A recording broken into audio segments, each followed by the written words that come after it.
Vamos trazer ele aqui para conversar com a gente. Olá, Alfredo. Bem-vindo, tudo bem? O microfone. Boa noite, tudo bem? É um prazer estar aqui com vocês, tá? Miguel, Henrique, estou feliz de estar aqui. Muito bem. Henrique, deixa eu só apresentar aqui o Alfredo, ele é desembargador do Tribunal de Justiça do Estado de São Paulo, graduado em Direito e História na USP, mestre em Direito, doutor em Filosofia. Alfredo, hoje é 31 de março, né? Uma data importante, porque marca aí o aniversário do golpe de 64, e a gente, nesse ano, é uma data que tem um gostinho especial, porque a gente vive um momento especial no Brasil, com alguns militares presos, ou com denúncia, ou indiciados, né? Alguns são réus. Como é que você vê esse momento histórico do Brasil, com esses processos contra o presidente Bolsonaro, que inclusive deu uma entrevista ontem, que a gente estava comentando aqui, que atacou a vacina, atacou as urnas eletrônicas, atacou o TSE, disseminou um montão de teoria de conspiração. Para ele, o TSE articulou a derrota dele. Como é que você está vendo esse momento? Bom, primeiro, Miguel, eu queria fazer um breve comentário a essa coisa que eu acho muito contrária à questão da democracia no Brasil, e sobretudo a liberdade de imprensa, que é a imprensa dá voz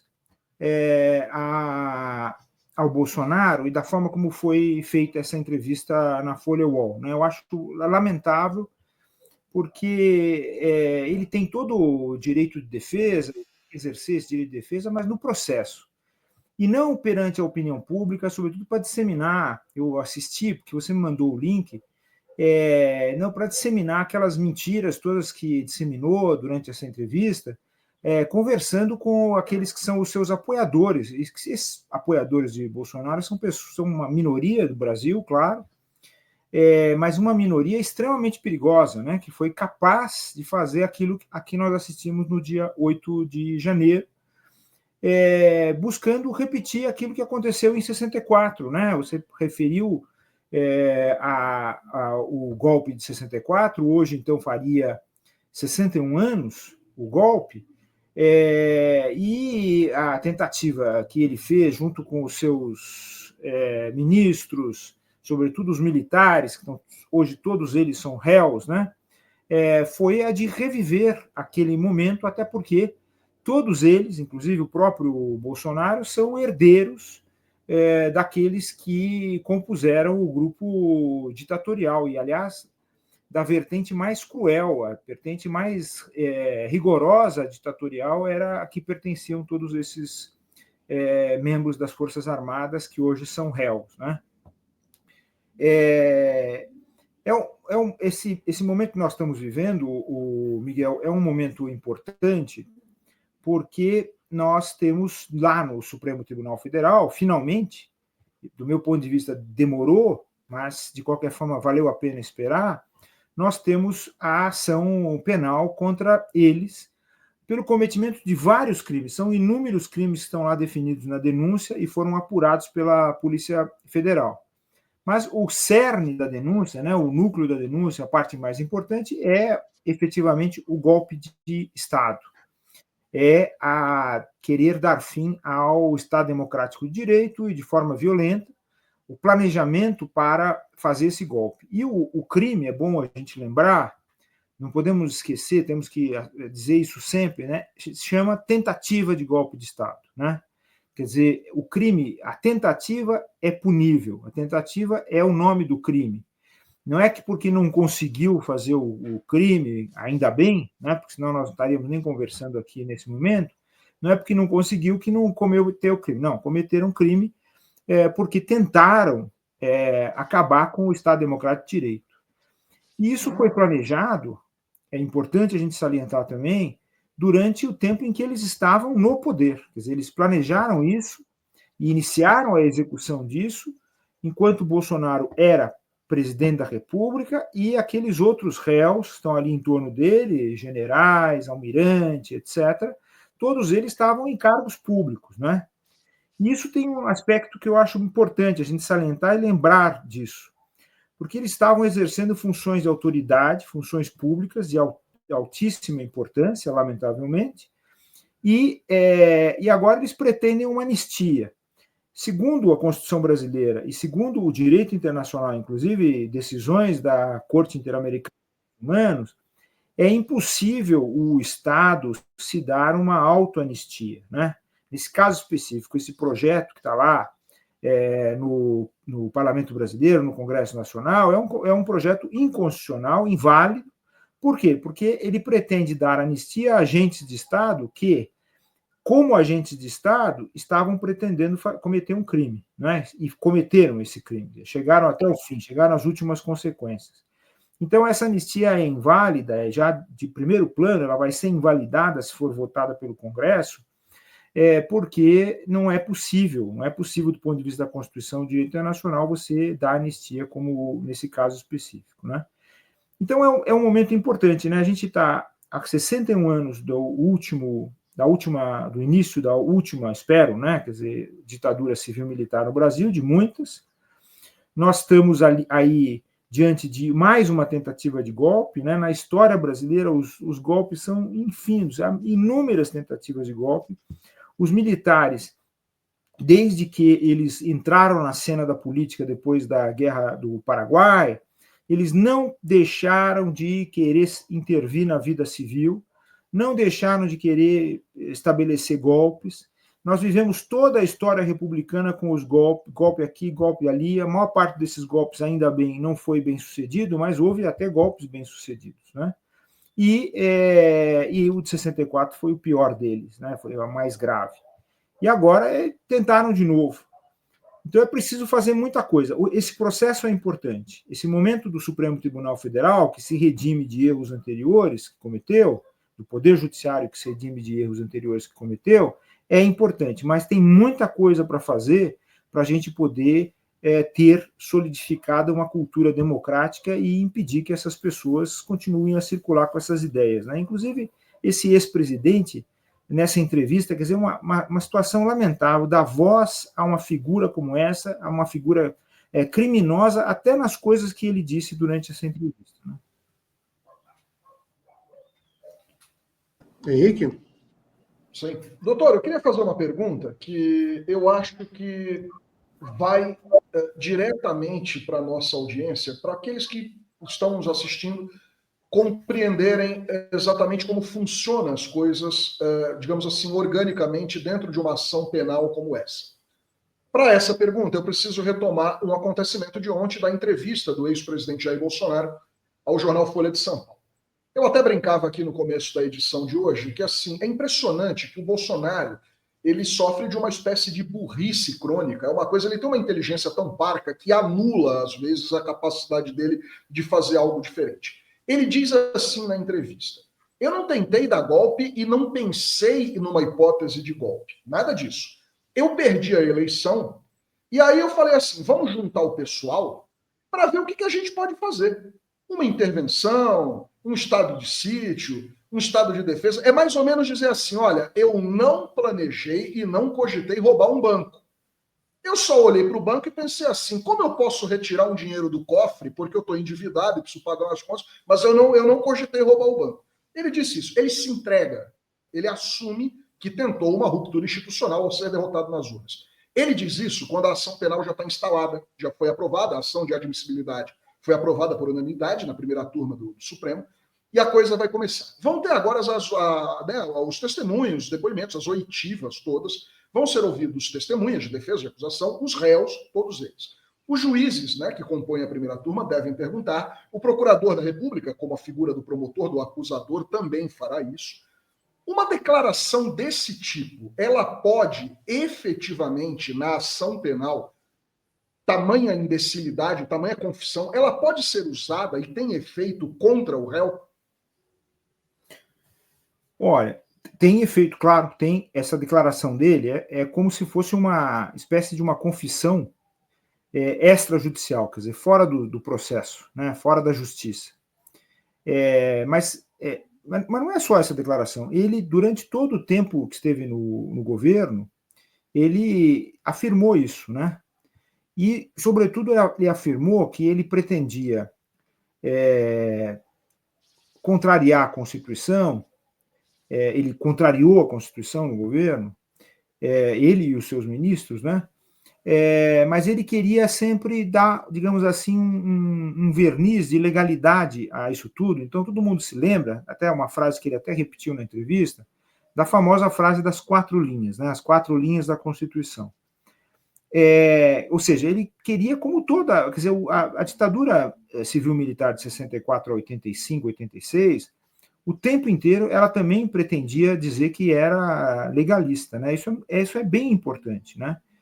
E ela usava esse vocabulário, ele usou do instrumento das leis o tempo inteiro para fingir que aquilo tudo era um regime normal, mas não era, tanto é que acabou da forma como acabou, e, sobretudo, as pessoas que cometeram os crimes pelo Estado, quer dizer, os ditadores e as pessoas que foram os torturadores, sequestradores, os assassinos do Estado, né, no período ditatorial, todos eles pretenderam anistia, lutaram e lutam até hoje por uma anistia que é totalmente inválida, né? Essa anistia é totalmente inválida.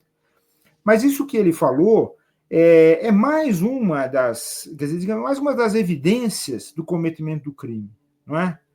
Ele diz que reuniu as pessoas, que examinou, inclusive, minutas para realizar estado de sítio, estado de emergência. Quer dizer, ele, na verdade, está dizendo que ele tentava fazer o golpe, né? Porque não tinha nada de legal, né? de válido, de constitucional naquilo que ele estava fazendo. Tudo era ilegal. Acabou o processo eleitoral, aquele que venceu a eleição tem que tomar posse. Veja, mas essa tentativa do Bolsonaro é grave, é um crime, é pela primeira vez a gente está processando alguém que cometeu o crime, pela primeira vez no Brasil não tem uma anistia prévia para golpista, pela primeira vez, isso é histórico, né? Mas no passado, por que ele está procurando insistentemente essa anistia e está querendo se livrar disso? Porque no passado, lamentavelmente, todos os criminosos golpistas foram anistiados. Houve inúmeras anistias no Brasil, né? Então, e as pessoas faziam isso sob a justificativa de pacificação social, o que é uma grande ilusão, porque essas pessoas, esses golpistas, eles, anistiados, continuaram pensando, planejando fazer a mesma coisa. Anistiados os militares, eles continuaram de 64 até ontem, digamos, na ordem do dia dos quartéis, celebrando a Revolução de 64. Quer dizer, durante todo o período democrático, eles agiram e agiam como se aquele período de 64 não tivesse sido um período excepcional e um período de ruptura democrática, né? Como se aquilo fizesse composição. Então, essa pretensão dele aí é uma pretensão que encontra raízes na história, mas agora a situação está bem diferente e o clima para escapar disso é muito desfavorável, né? Agora, do ponto de vista do processo, todas essas declarações dele entram, porque são fatos que passam a ser, depois de uma entrevista, esses fatos passam a ser públicos, não é? Esses fatos passam a ser públicos e o fato público, ou o fato notório, ele não precisa sequer ser demonstrado no processo, né? Então, essa confissão dele faz parte do processo e se encaminha efetivamente para incriminá-lo cada vez mais, né? A nossa esperança, claro, a gente não pode prever o que vai ser a decisão do Supremo Tribunal Federal, mas a gente pode dizer, como cidadãos, como cidadãs, o que a gente gostaria que acontecesse, né? Porque a gente não quer que a impunidade volte a ser a regra para os golpistas, né? É engraçado isso, né? Porque a extrema-direita e a direita vivem falando de impunidade, né? Eles usam esse artifício. Mas a verdadeira impunidade no Brasil é a impunidade daqueles que cometem crimes contra o povo, contra a democracia, contra a Constituição. Então, essa impunidade a gente não pode mais admitir. Né? Alfredo, tem uns comentários aqui, tem um internauta, um amigo nosso aqui, que fez uma pergunta aqui, ó, ele fez 2 comentários, um superchat, depois ele vai explicar melhor essa pergunta. Alegam que o crime fim absorve o crime meio. Espera só um pouco que ele explica melhor no comentário seguinte. A defesa também trabalhará com a tese de que o crime meio, abolição do Estado de Direito e outros, absorve o crime de tentativa de golpe de Estado. Faz sentido para você? É uma questão técnica do direito, né? Porque o que acontece aí? A gente já tem as condenações de várias pessoas pelo 8 de janeiro. E nessas condenações, o Supremo Tribunal Federal, o que ele fez? Ele pegou cada um dos crimes e foi somando as penas desses crimes, para dar essas penas que o pessoal considera alta. Mas são as penas, não são penas altas, são as penas, as sanções que estão previstas no Código Penal. Né? E essa lei é uma lei, o projeto da lei que hoje incrimina os crimes de golpe de Estado, o crime de abolição do Estado Democrático de Direito, ele iniciou, o seu trâmite se iniciou lá em 2002. Quem apresentou o primeiro projeto dessa mudança do Código Penal e extinção da antiga Lei de Segurança Nacional, que era uma lei da ditadura, foi o professor Miguel Reale Júnior, quando era ministro da Justiça do Fernando Henrique Cardoso. Aí, de 2002 até 2021, houve um monte de emendas dentro do Congresso Nacional, até que, no final, essa mudança, essa extinção da Lei de Segurança Nacional aconteceu, e aí nós tivemos essa inserção, quer dizer, essa inclusão no Código Penal daquilo que é a proteção do Estado Democrático de Direito, que é isso que é numa democracia. Você não fala em Lei de Segurança Nacional, você fala em proteção do Estado Democrático de Direito, proteção da Constituição, proteção da democracia, proteção do Estado de Direito e assim por diante. Muito bem. Mas aí o Supremo, ao condenar as pessoas, e agora é o pedido, inclusive, do Procurador-Geral da República com relação a esse núcleo, que ele chama de núcleo crucial, ele somou as penas. Está certo ou está errado isso? Bom, aí tem um monte de divergência, claro, que isso no direito é extremamente comum, né? Mas a regra do Código Penal é muito clara, né? Então, eu vou explicar, assim, talvez, vou tentar simplificar. Se você tem um fato que gera, quer dizer, uma pessoa comete um ato e gera vários crimes, né?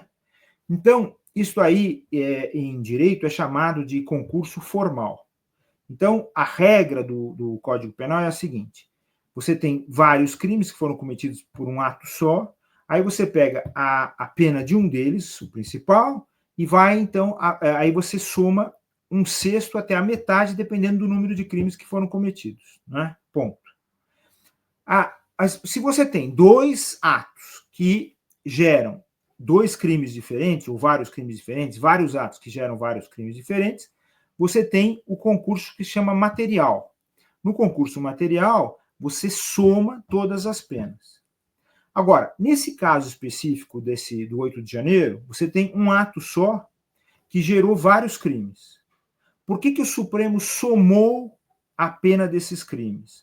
Porque o próprio Código Penal diz que tem que somar. Porque ele diz assim, se os fatos são tão graves que apenas somar um sexto até metade não pune efetivamente os atos que são cometidos, as consequências desses atos, então você é obrigado a fazer essa soma.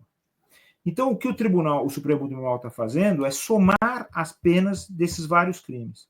Então, ele não considera, porque ele não pode considerar um crime como meio para cometer o outro crime, porque não é isso que diz o Código Penal.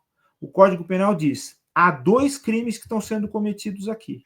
E como se trata de concurso formal, mas a gente chama de concurso formal impróprio, quer dizer, a gravidade daquilo que está sendo cometido é muito grande, então, obrigatoriamente, o Supremo tem que somar as penas.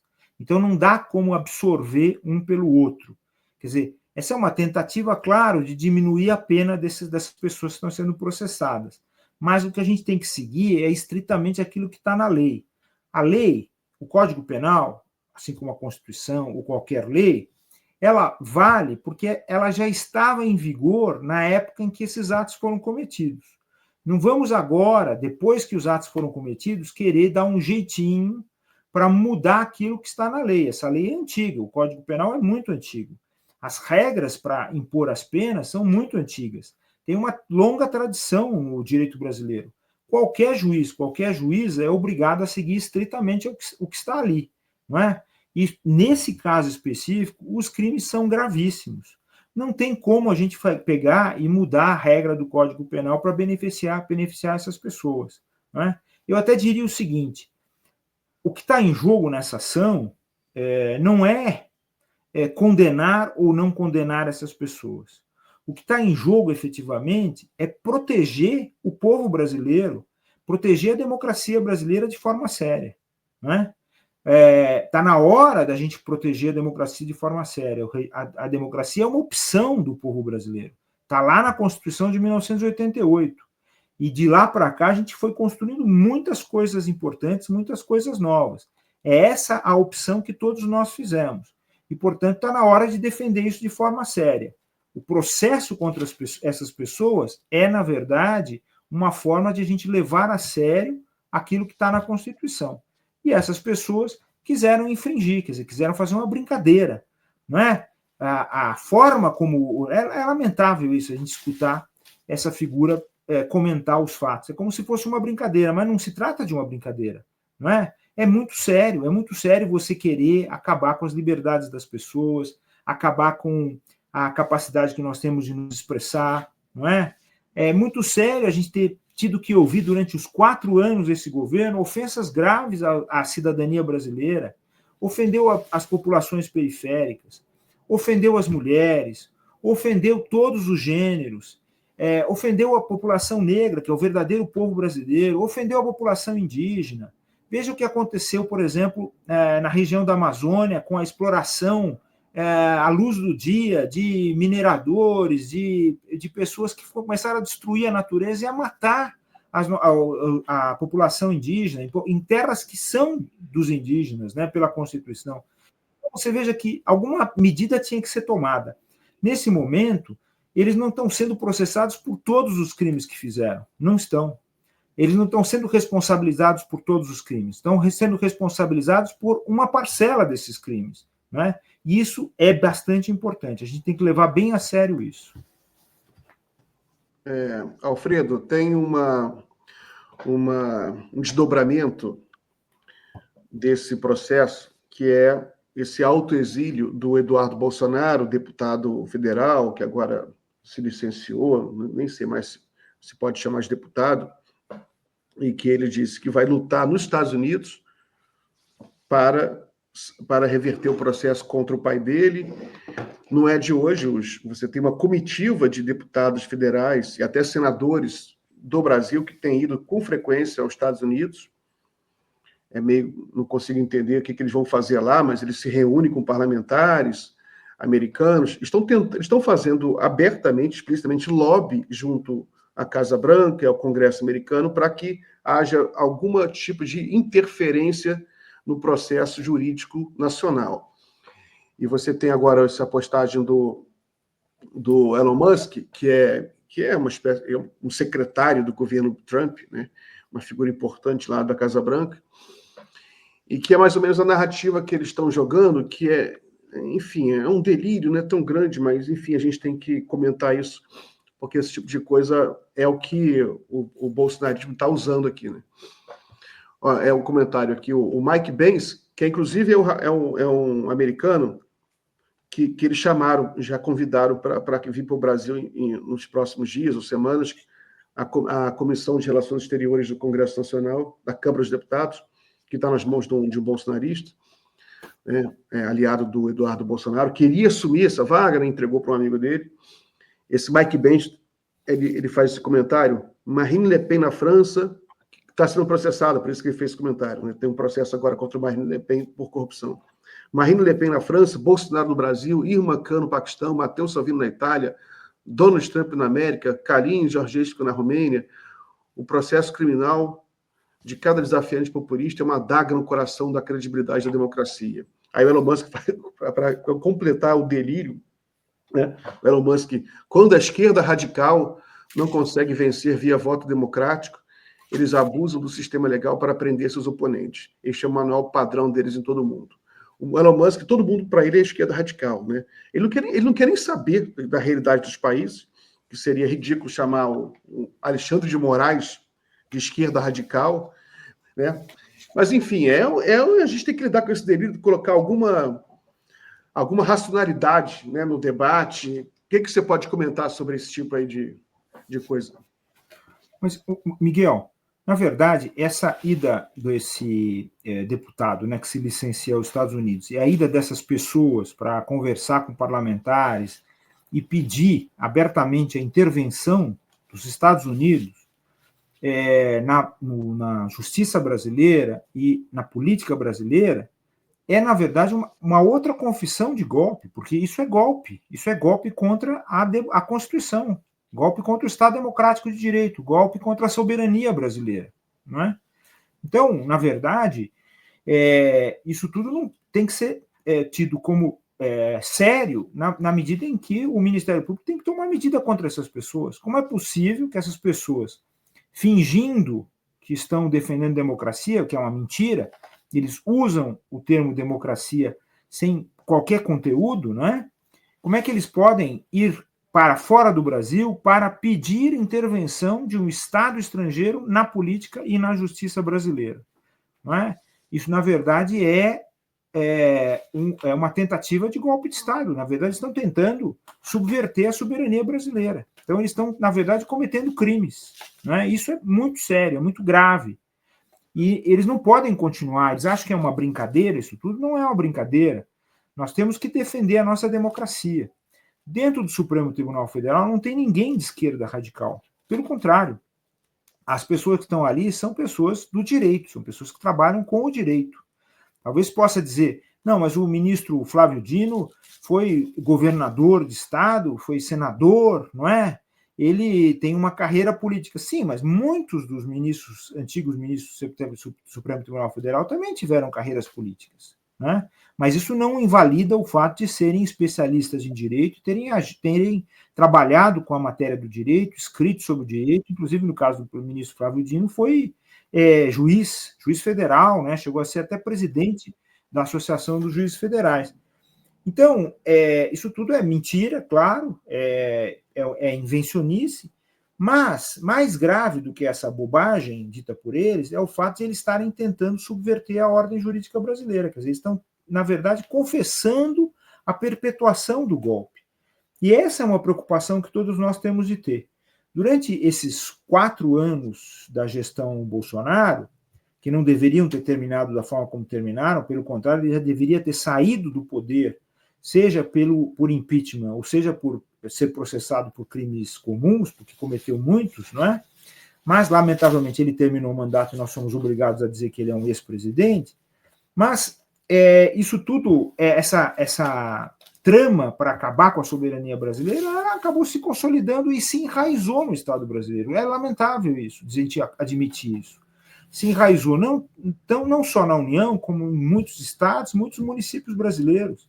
Essas ideias são ideias fundamentalistas de uma esquerda que é irresponsável, mas que age de forma muito grave contra o Estado Democrático de Direito, elas se enraizaram no Brasil. Então é por isso que eles têm público.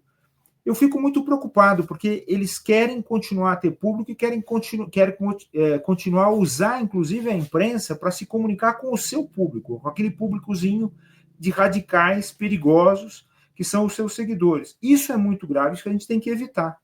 A gente tem que trabalhar para que isso não aconteça mais. E isso que eles estão fazendo lá fora do Brasil é, na verdade, tramar contra o Estado Democrático de Direito, é buscar um golpe, é tramar contra o funcionamento do Judiciário, o funcionamento do Congresso Nacional, o funcionamento do Poder Executivo. É esse o plano que eles têm para cercar, de certa forma, uma coalizão democrática. Hoje nós vivemos sob uma coalizão democrática, como outros países vivem sob coalizão democrática, por exemplo, no Uruguai, na Colômbia, no Chile, no México, não é? Então, eles querem cercar esses países que vivem sob coalizão democrática, que estão exercendo efetivamente a democracia, para que eles não mais sejam países democráticos. É isso. Então, a extrema-direita tem atacado a política no mundo inteiro, mas ela adentra, sobretudo, os países que são os países antigas, as antigas metrópoles, os antigos colonizadores. A extrema-direita está forte nos Estados Unidos, está forte na Inglaterra, está forte na Itália, está forte na França, agora também forte na Alemanha e em outros países.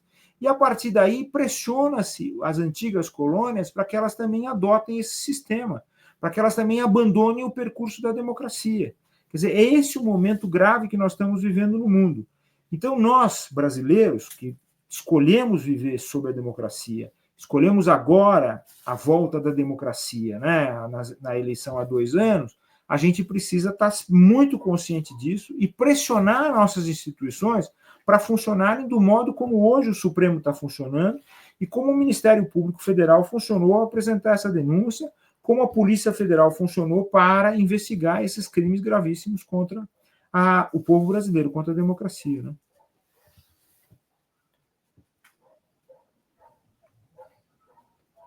Henrique, a gente vai, só para organizar aqui a live, doutor, a gente vai fazer a última pergunta para o senhor fazer o último comentário, né? A gente tem uma convidada que está chegando às 18h30, então só para o senhor saber. Henrique, por favor. Eu queria saber do doutor Alfredo se ele, como conhecedor, digamos assim, claro, do sistema judicial brasileiro, mas também de outros países, sobretudo aqui do Ocidente, até pela referência que existe na própria doutrina e na teoria do direito. E a França é um país, como o berço da Revolução, que serviu de exemplo para uma série de coisas.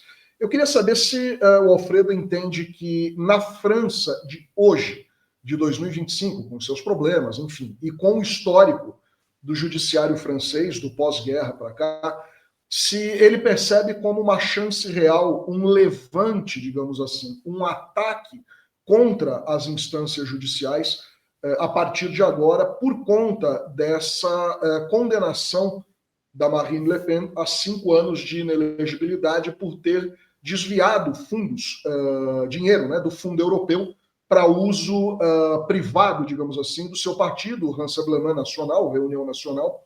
Eu queria saber se, assim, a justiça francesa, a exemplo do que acontece com o judiciário brasileiro, sobretudo na figura do Supremo Tribunal, se ele vê como uma hipótese também na França de hoje, atual, contemporânea, ser alvo dessa crescente extrema-direita ruidosa por conta dessa decisão, porque assim, eu moro na Europa, eu sou correspondente da Fórum em Lisboa, eu estou em Lisboa nesse momento, e a repercussão hoje na Europa inteira foi muito grande. E, a bem da verdade, a imensa maioria das pessoas comemorando que até que, enfim, essa mulher se lascou depois de tudo que ela e o pai dela já fizeram. E o pai dela era um nazista assumido.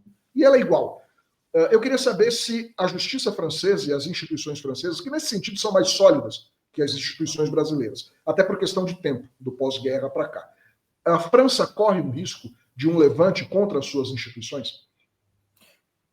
Olha, Henrique, sim, quer dizer, ela corre o risco da extrema-direita fazer exatamente aquilo que está fazendo em todos os países, né? Você vê, nos Estados Unidos, que também tem uma longa tradição, a tradição americana é bem antiga, porque ela vem do direito inglês, quer dizer, eles herdaram o sistema do direito inglês, eles citam até hoje para decidir as causas precedentes que vêm lá atrás do direito inglês, antes, na época da colonização, mas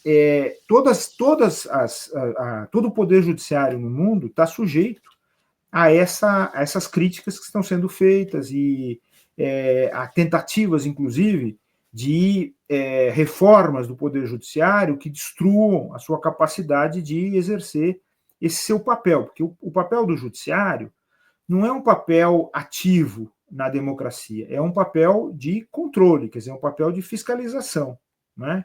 E nisso ele se liga muito ao papel que o Congresso tem de fazer numa democracia.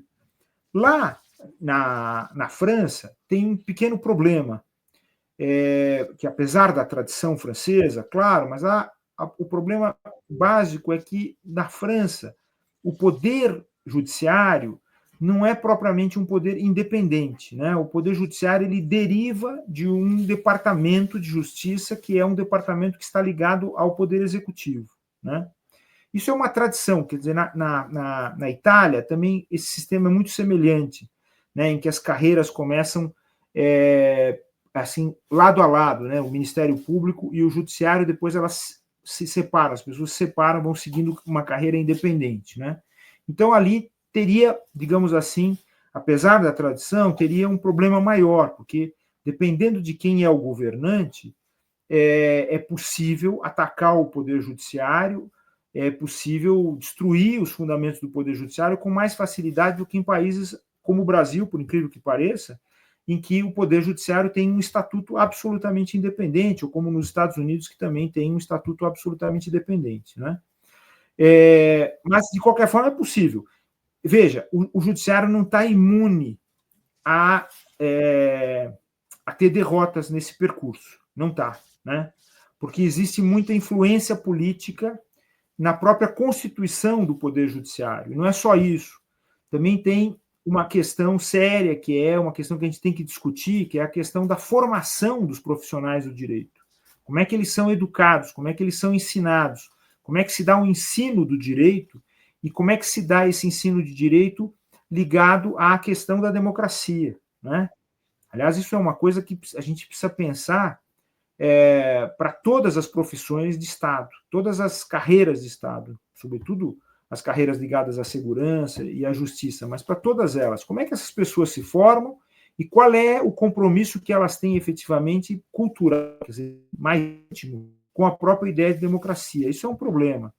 Agora, isso na França, claro, não é tão um problema como aqui no Brasil, esse aspecto da vinculação cultural.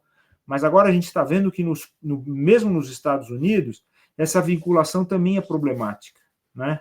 Então, a gente está vivendo hoje, Henrique, um momento bastante difícil, um momento bastante tenso, e a gente precisa formular ideias, formular sugestões para fazer, de certa forma, uma grande alteração, uma grande transformação democrática que nos permita enfrentar os problemas contemporâneos, os problemas que estão aqui presentes na época que nós estamos vivendo.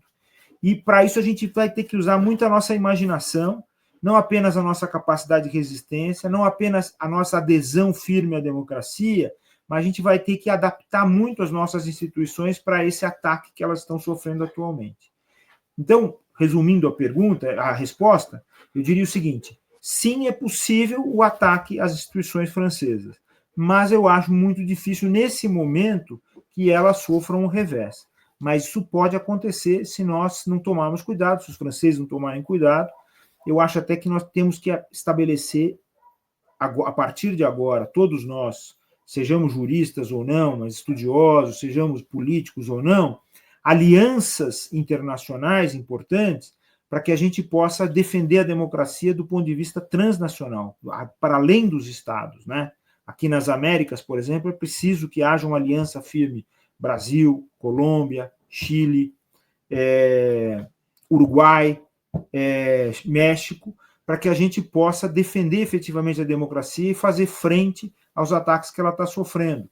Na Europa também, a Europa hoje praticamente é a Espanha, né?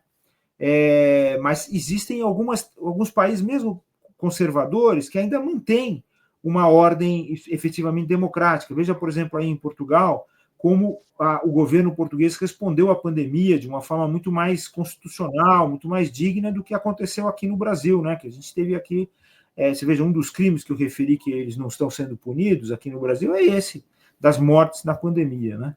Mas, de qualquer forma, eu penso que a gente tem que estabelecer essa aliança internacional e nós não podemos agora continuar a falar apenas dos nossos países, né? Porque o destino de todos os países está em jogo, tendo em vista essa aliança das oligarquias internacionais, essas grandes corporações. O neoliberalismo venceu e ele está querendo acabar com as garantias dos estados, está querendo acabar com as instituições internacionais que têm titularidade de estados, e ele quer também acabar com a ligação de representatividade que os estados têm com o seu povo, a comunicação de representatividade com o seu povo. Professor, desembargador, então agradeço muito a sua participação. Foi um prazer muito grande recebê-lo aqui, ouvir seus comentários. Forte abraço e volte sempre.